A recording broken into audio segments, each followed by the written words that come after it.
ರಾಜ್ಯಕ್ಕೆ ಪ್ರತ್ಯೇಕ ನಾಡಧ್ವಜ ಬೇಕು ಅನ್ನೋ ಕೂಗು ಈಗ ಸರ್ಕಾರದಿಂದಲೇ ಬಂದಿದೆ.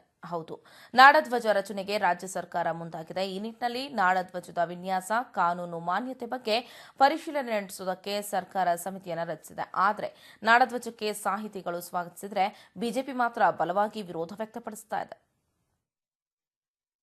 ನಾಡಿಗೊಂದು ನಾಡಧ್ವಜ, ಅರೆ ಇದೇನಪ್ಪ, ರಾಷ್ಟ್ರಧ್ವಜದ ಬಗ್ಗೆ ಕೇಳಿದ್ದೀವಿ, ನಾಡಧ್ವಜನೂ ಇದೆಯಾ ಅಂತ ಆಶ್ಚರ್ಯ ಆಗಬೇಡಿ.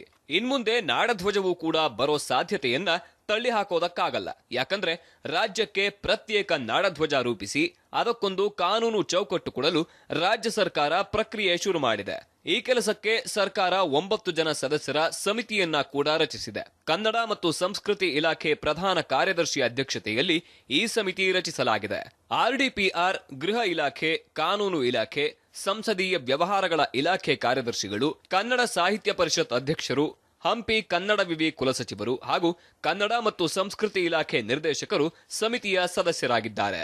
ನಾಡಿಗೆ ಪ್ರತ್ಯೇಕ ಧ್ವಜದ ವಿನ್ಯಾಸ ರೂಪಿಸಿ ಅದಕ್ಕೆ ಕಾನೂನು ಸ್ವರೂಪ ನೀಡೋ ಕುರಿತು ಸಮಿತಿಯು ಸರ್ಕಾರಕ್ಕೆ ವರದಿ ಸಲ್ಲಿಸಲಿದೆ. Any provision in the constitution which is prohibiting a state to have its own flag? Any provision in the constitution? Have you come across any provision in the constitution? No, sir. There is.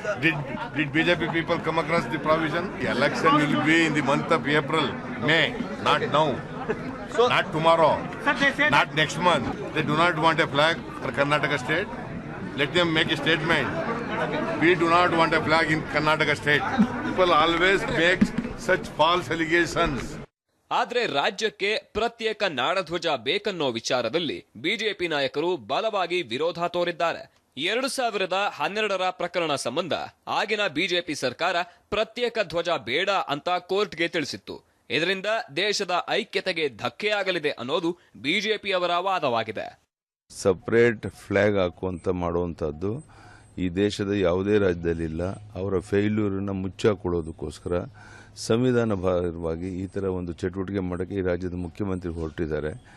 ಇದನ್ನ ಅಕ್ಷಮ್ಯ ಅಪರಾಧ ಇದು ಅಂತ ಹೇಳ್ಕೊಂಡು ಇಚ್ಛೆ. ಆದ್ರೆ ರಾಜ್ಯ ಸರ್ಕಾರದ ಧೋರಣೆಗೆ ಹಲವು ಸಾಹಿತಿಗಳು ಬೆಂಬಲ ನೀಡಿದ್ದಾರೆ. ಹಿಂದಿ ಹೇರಿಕೆ, ಇಂಗ್ಲಿಷ್ ಪ್ರಭಾವ, ಕನ್ನಡ ಭಾಷೆಗೆ ಕುಂದುಂಟಾಗಿರುವ ಈ ಸಂದರ್ಭದಲ್ಲಿ ನಾಡಿಗೆ ಪ್ರತ್ಯೇಕ ಧ್ವಜ ಇರಬೇಕು, ನಾಡಗೀತೆ, ನಾಡ ಪಕ್ಷಿಗಳಂತೆಯೇ ನಾಡಧ್ವಜ ಇರಲಿ ಎಂದು ಸಾಹಿತಿಗಳ ವಲಯ ವಾದ ಮಂಡಿಸಿದೆ. ನಮ್ಮ ನಾಡಿಗೆ ಸಂಬಂಧಪಟ್ಟಂತ ರಾಜ್ಯ ಪಕ್ಷಿ ಅಂತ ಇದೆ, ನಾಡಗೀತೆ ಅಂತ ಇದೆ. ಅದೇ ರೀತಿ ಒಂದು ನಾಡ ಧ್ವಜ ಕೂಡ ಬಹಳ ಮುಖ್ಯವಾಗಿರ್ತಕ್ಕಂಥದ್ದು. ಮತ್ತು ರಾಜ್ಯ ಸರ್ಕಾರದ ಎಲ್ಲ ಕಚೇರಿ ಕಾರ್ಯಾಲಯಗಳ ಮುಂದೆ ಮತ್ತು ಮೇಲೆ ನಾಡ ಧ್ವಜವನ್ನು ಆರಿಸ್ತಕ್ಕಂಥ ಕೆಲಸವನ್ನು ನಮ್ಮ ಸರ್ಕಾರ ಮಾಡಬೇಕು. ನಮ್ಮ ರಾಜ್ಯವನ್ನು ಸಪರೇಟ್ ಮಾಡಬೇಕಂದಾಗ ಮಾತ್ರ ಸಂವಿಧಾನ ವಿರೋಧಿಸೋದು ಹೊರತು ನಮ್ಮ ರಾಜ್ಯಕ್ಕೆ ಸಂಬಂಧಪಟ್ಟಂತ ಪ್ರತ್ಯೇಕ ಧ್ವಜವನ್ನ ರೂಪಿಸೋದು ಮತ್ತು ಅದನ್ನು ಜಾರಿ ತರೋದೈತಲ್ಲ, ಅದು ಸರ್ಕಾರದ ಕರ್ತವ್ಯ. ಅದು ನಾಡಿಗೆ ಪ್ರತ್ಯೇಕ ಧ್ವಜ ಬೇಕೆಂದು ಡಾಕ್ಟರ್ ಪಾಟೀಲ ಪುಟ್ಟಪ್ಪ ಸೇರಿದಂತೆ ಹಲವು ಕನ್ನಡ ಪರ ಹೋರಾಟಗಾರರು ಸರ್ಕಾರಕ್ಕೆ ಮನವಿ ಸಲ್ಲಿಸಿದ್ರು. ಈ ಹಿನ್ನೆಲೆ ಸರ್ಕಾರ ಪ್ರತ್ಯೇಕ ಧ್ವಜ ರೂಪಿಸಲು ಮುಂದಾಗಿದೆ. ಆದರೆ ಸಮಿತಿಯ ವರದಿ ಸಲ್ಲಿಕೆ ಬಳಿಕ ಪ್ರತ್ಯೇಕ ಧ್ವಜದ ಬಗ್ಗೆ ಸರ್ಕಾರ ತೀರ್ಮಾನ ಕೈಗೊಳ್ಳಲಿದೆ. ಕ್ಯಾಮರಾಮನ್ ರಮೇಶ್ ಜೊತೆ ಮಸೂದ್ ದೊಡ್ಡೇಬಾಗಿಲು, ಸುದ್ದಿ ಟಿವಿ, ಬೆಂಗಳೂರು.